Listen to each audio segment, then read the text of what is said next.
अस्सलाम वालेकुम व्यूवर्स, कैसे हैं आप सब। उम्मीद है आप सब खैरियत से होंगे। मेरा नाम माहम खालिद है और आपके अपने चैनल BSN माहा में आपका बहुत बहुत वेलकम करती हूँ। हम लोग फ्लूइड इलेक्ट्रोलाइट इम्बैलेंसेस डिस्कस कर रहे हैं। प्रीवियस लेक्चर्स में मैं अडीमा डिस्कस कर चुकी हूँ अपने व्यूवर्स के साथ, अपने स्टूडेंट्स के साथ, और इसके अलावा हमने थर्स्ट डिसऑर्डर्स पढ़ लिए हैं। ठीक है, अब उसके बाद जो थर्ड हमारा टॉपिक है इसी यूनिट का, वो है disorders of sodium and water balance. इसमें हमने दोनों किस्म के डिसऑर्डर्स पढ़ने हैं, सोडियम डिसऑर्डर्स भी और वाटर बैलेंस डिसऑर्डर्स भी। जो लोग नए हैं मेरे चैनल पर, प्लीज़ मेरे चैनल को सब्सक्राइब करें, लाइक करें और शेयर करें, क्योंकि जो नर्सिंग के स्टूडेंट्स हैं उनके लिए ये चैनल बहुत ही बेनिफिशियल होने वाला है। क्योंकि इसमें जो लेक्चर्स हैं वो मैं कंटेंट वाइज डाल रही हूँ। जैसे जैसे मैं अपनी क्लास को ये लेक्चर्स कवर कराती जा रही हूँ, साथ साथ में अपने जो यूट्यूब फैमिली है उनको भी ये लेक्चर्स कवर कराती जा रही हूँ। तो जो लोग नए हैं मेरे चैनल पर वो इसको सब्सक्राइब करें, लाइक करें और ज़्यादा से ज़्यादा शेयर करें। सबसे पहले हम डिस्कस करते हैं वाटर बैलेंस डिसऑर्डर्स। ठीक है, it is related to water balance in your body. ये दो तरह की होती हैं, एक आइसोटोनिक फ्लूइड वॉल्यूम डेफिसिट है और एक आइसोटोनिक फ्लूइड वॉल्यूम एक्सेस है। हम बारी बारी इनको डिस्कस करते हैं, बिल्कुल सिंपल, ईजी और क्विक लैंग्वेज में। ठीक है, आपको ये अंडरस्टैंडिंग होने वाली है। कोई भी क्वेश्चन आपके जहन में आए तो आप कॉमेंट बॉक्स में ज़रूर पूछ सकते हैं।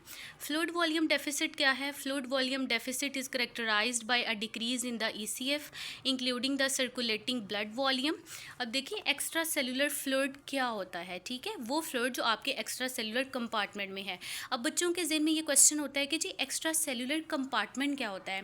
Basically students, extra cellular compartment का मतलब है वो कंपार्टमेंट जो सेल्स से बाहर है। सिंपल सी बात है।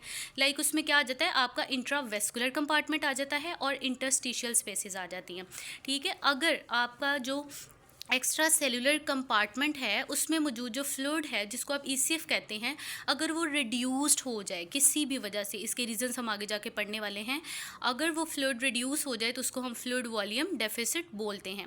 The term isotonic fluid volume deficit is use to differentiate the type of fluid deficit in which there are proportionate losses in the sodium and water. अब इसको हम आइसोटोनिक क्यों बोलते हैं?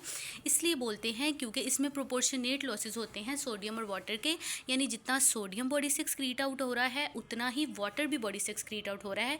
यहाँ ये बात समझने की है बेटा कि जहाँ पर सोडियम जो है वो जितना ज़्यादा एक्सक्रीट आउट हो रहा है उतना ही ज़्यादा वाटर भी एक्सक्रीट आउट हो रहा है, तो उसको हम आइसोटोनिक फ्लूइड वॉल्यूम कहते हैं। आइसोटोनिक का मतलब होता है same proportions of sodium and water losses in the urine. Aetiology क्या है, क्या रीजंस होते हैं जिसकी वजह से फ्लूइड वॉल्यूम डेफिसिट होता है? इनएडिक्वेट फ्लूइड इनटेक है, यानी आपकी डाइट में फ्लूइड कम है, आप फ्लूइड ले ही कम रहे हैं। ठीक है, अब आप फ्लूइड क्यों कम लेते हैं? किसी भी ऑरल ट्रॉमा की वजह से, inability to swallow, inability to obtain fluids, impaired thirst sensation, ठीक है, आपको प्यास ही नहीं फील हो रही, therapeutic withholding of fluid, unconsciousness और इनएबिलिटी टू एक्सप्रेस थर्स्ट। ये सभी रीजंस हैं जिनकी वजह से आप फ्लूइड इनटेक नहीं ले रहे होते प्रॉपर। नेक्स्ट जो हमारा रीज़न है वो है excessive gastro intestinal fluid losses. अब कुछ और तरीके हैं, लाइक GIT लॉसेस होते हैं जिसमें हमारा फ्लूइड बॉडी से लॉस हो रहा होता है, वॉमिटिंग के केस में, डायरिया के केस में, गैस्ट्रो इंटेस्टाइनल सेक्शनिंग के केस में, और ड्रेनिंग अ गैस्ट्रो इंटेस्टाइनल फिस्टूला। ठीक है, कोई भी आपकी जो GI है, एक तो नॉर्मल फिस्टूला होता है, एक एबनॉर्मल होता है आपकी बॉडी में। ठीक है, नॉर्मली वो जो आप सर्जिकली खुद जो है फिस्टूला बनाते हैं, ठीक है, स्टूल के पैसेज के लिए लेप्रोटमीज़ वगैरह में, लेकिन जो एक अब नॉर्मल गैस्ट्रोइंटेस्टाइनल फिस्टूला होता है जिसका मतलब होता है opening in the GI tract, that means जिसको आप कहते हैं परफोरेट हो गई है हमारी इंटेस्टाइन, उसके थ्रू भी कंटेंट्स जो है ना वो बॉडी में लॉस होते रहते हैं इंटेस्टाइन से निकल के, उस कंडीशन में भी फ्लूइड लॉसेज हो जाते हैं।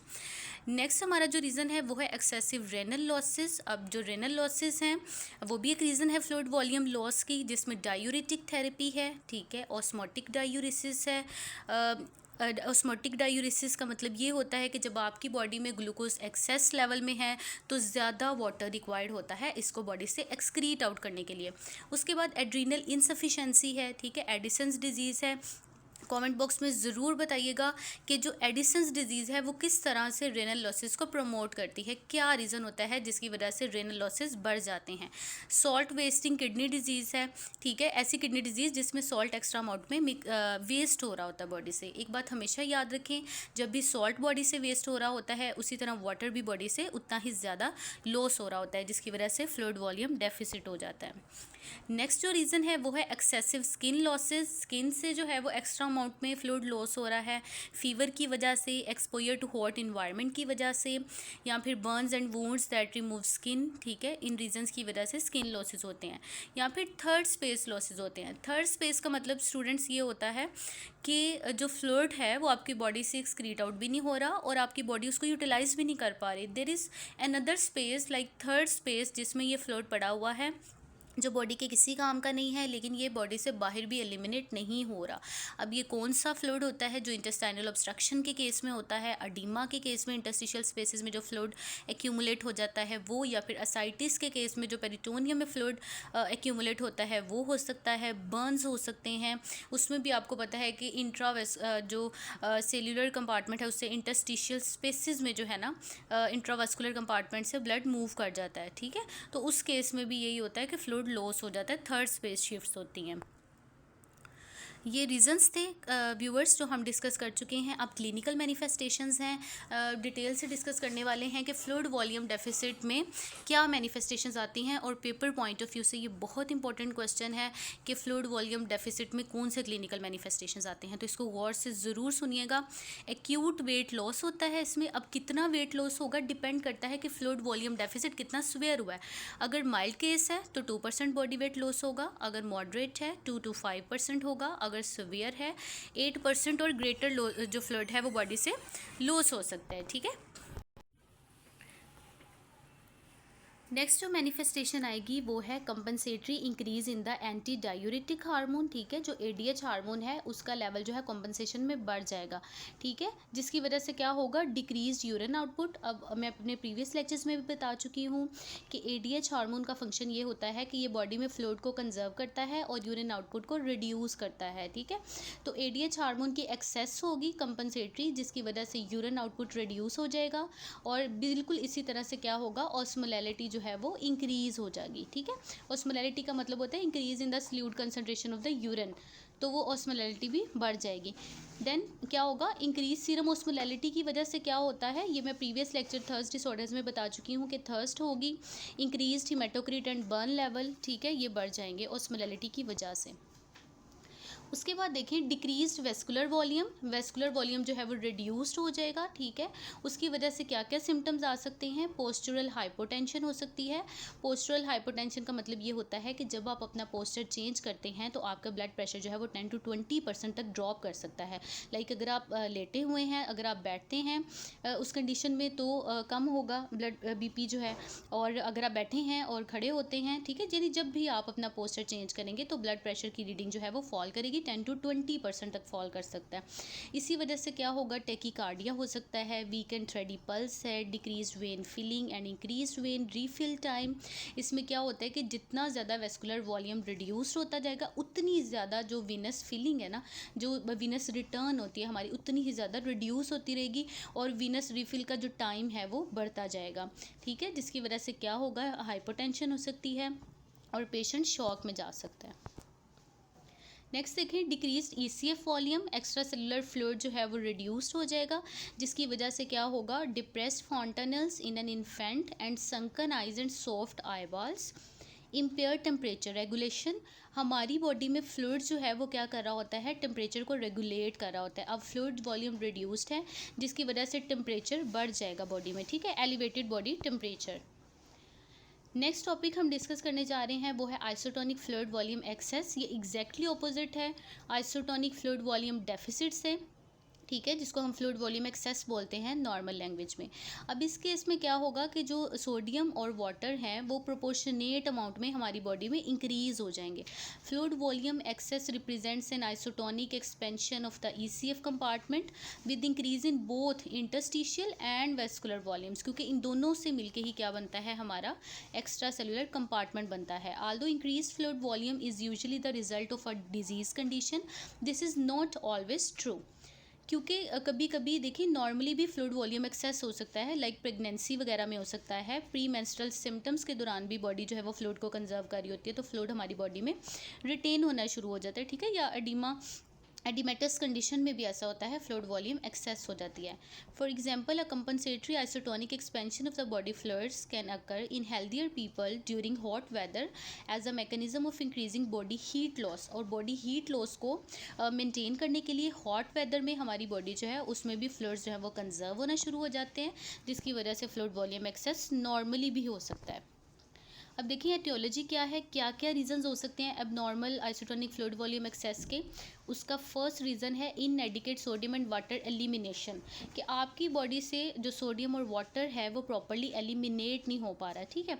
किन कंडीशंस में नहीं एलिमिनेट होगा, जब फ्लूइड और सोडियम आपकी बॉडी में कंजर्व रहेंगे। हार्ट फेलियर वगैरह के केस में हो सकता है, रेनल फेलियर के केस में, हाइपर एल्डोस्टेरोनिज्म, यानी जब भी एल्डोस्टेरोन हार्मोन की प्रोडक्शन आपकी बॉडी में बढ़ जाएगी, क्योंकि एल्डोस्टेरोन क्या करता है, एल्डोस्टेरोन जो है वो सोडियम और वाटर की रिटेंशन करवाता है आपकी बॉडी में, ठीक है। तो जब भी हाइपर एल्डोस्टेरोनिज्म होगा, सोडियम और वाटर कंटेंट आपकी बॉडी में बढ़ जाएगा, जिसकी वजह से फ्लूइड वॉल्यूम एक्सेस हो सकता है। कुशिंग डिजीज़ में, कुशिंग में भी यही होता है कि जो आपके हार्मोन्स हैं, एड्रिनल हार्मोन्स, उनकी जो कंसनट्रेशन है बॉडी में वो बढ़ जाती है और वो वाटर को कंजर्व करना शुरू कर देते हैं, लाइक एडीएच हार्मोन वगैरह की प्रोडक्शन बढ़ सकती है। उसके बाद लिवर फेलियर के केस में भी यही होता है कि वाटर बॉडी में रिटेन होना शुरू हो जाता है। नेक्स्ट रीज़न क्या हो सकता है, excessive sodium intake in relation to output. अब देखिए फर्स्ट रीज़न ये था कि सोडियम और वाटर आपकी बॉडी से एलिमिनेट नहीं हो रहे। सेकंड ये है कि सोडियम इनटेक ही ज़्यादा है, ठीक है, आउटपुट कम है, आपकी किडनी उसको एक्सक्रीट आउट कम कर रही है, लेकिन आप सोडियम ले ज़्यादा रहे हैं, इनटेक ज़्यादा है। एक्सेसिव डाइटरी इनटेक है, ठीक है, आप डाइट में ज़्यादा ले रहे हैं, या फिर आप सोडियम कंटेनिंग मेडिकेशंस यूज़ कर रहे हैं। कमेंट बॉक्स में ज़रूर बताइएगा कि सोडियम कंटेनिंग मेडिकेशंस कौन कौन सी हैं। Excessive administration of the sodium containing tablets, आप ऐसी टैबलेट्स यूज़ कर रहे हैं जिसमें सोडियम कंटेंट ज़्यादा है, या फिर पैरेंट्रल फ्लूइड्स आप ऐसे ले रहे हैं जिसमें सोडियम कंटेंट ज़्यादा होता है। नेक्स्ट रीज़न क्या है, excessive fluid intake in relation to output. अब आपका या तो आप फ्लूइड इनटेक ज़्यादा ले रहे हैं, ठीक है। इनटेक आप कब लेते हैं, जब इंजेक्शन ऑफ फ्लूइड आप ज़्यादा कर रहे हैं लेकिन एलिमिनेशन कम हो रही है। Administration of the parenteral fluids और blood at an excessive rate, किसी भी वजह से आप ज़्यादा मिकदार में ब्लड ट्रांसफ्यूजन्स ले रहे हैं या फिर पैरेंट्रल फ्लूइड्स पे हैं, ठीक है, तो आपके पेशेंट फ्लूइड वॉल्यूम एक्सेस में जा सकते हैं। उसके बाद देखें, ये तो थे रीजंस कि फ्लूइड वॉल्यूम एक्सेस होता क्यों है। अब इसकी क्लिनिकल मैनिफेस्टेशंस क्या हैं, एग्जैक्टली ऑपोजिट टू एफवीडी हैं, तो इसको हम वन बाय वन डिस्कस करते हैं। सबसे पहले एक्यूट वेट गेन होगा, ठीक है, बॉडी का जो वेट है वो बढ़ जाएगा। माइल्ड फ्लूइड वॉल्यूम एक्सेस अगर होगा तो 2% तक वेट बढ़ेगा, मॉडरेट होगा तो 5% तक, सीवियर फ्लूइड वॉल्यूम एक्सेस होगा तो 8% या इससे ज़्यादा भी वेट गेन हो सकता है। इंक्रीज्ड इंटरस्टिशियल फ्लूइड वॉल्यूम या फिर इंटरस्टिशियल फ्लूइड वॉल्यूम जो है जब इंक्रीज़ हो जाएगा, आपकी बॉडी में फ्लूइड बढ़ जाएगा, तो उससे क्या होता है, डिपेंडेंट और जनरलाइज्ड एडिमा हो सकता है। कमेंट बॉक्स में ज़रूर बताइएगा कि डिपेंडेंट और जनरलाइज्ड एडिमा में क्या डिफरेंस होता है। इंक्रीज्ड वेस्कुलर वॉल्यूम, ठीक है, वेस्कुलर वॉल्यूम के बढ़ने की वजह से कौन कौन से सिम्टम्स आ सकते हैं पेशेंट को, full and bounding pulse, venous distension, pulmonary oedema, shortness of breath, crackles, dyspnoea and cough. Please like, share and subscribe for more videos. जिनको आज का लेक्चर इन्फॉर्मेटिव लगा हो, अच्छा लगा हो, समझ आई हो, प्लीज़ मेरे चैनल को सब्सक्राइब करें, लाइक करें और शेयर करें। मिलते हैं अगली वीडियो में। अल्लाह हाफिज़।